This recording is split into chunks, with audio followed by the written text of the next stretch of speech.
It's Valentine's Day, 1884.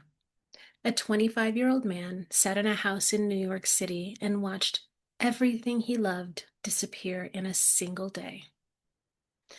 His mother died in the early morning hours, typhoid fever. She was 49 years old. 11 hours later, his wife died in the same house, kidney failure, a condition that had gone undetected during her pregnancy. She had given birth to their daughter just 2 days before. He wrote a single large X in his diary that night, and beneath it, 7 words: "The light has gone out of my life." What he did next is something that I often think about in my work with grieving people, because he didn't do what most of us do when loss hits us that hard. He didn't pretend that he was fine.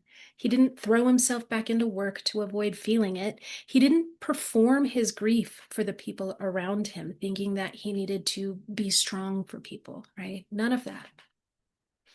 He left his newborn daughter in the care of his sister, and he went to the Badlands of what was then the Dakota Territory, and he disappeared into the wilderness for 2 years.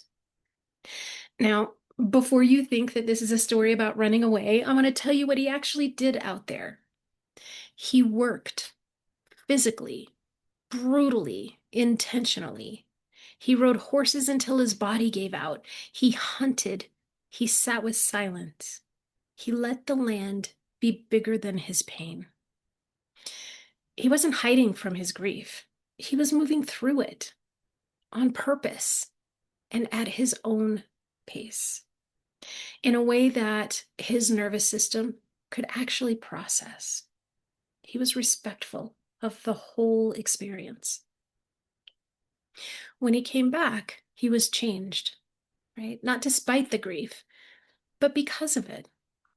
The man who disappeared into the Badlands, broken, came back as someone who would eventually give this country its national park system, its conservation legacy, and one of its most consequential presidencies. Grief didn't end Theodore Roosevelt's story, it shaped it.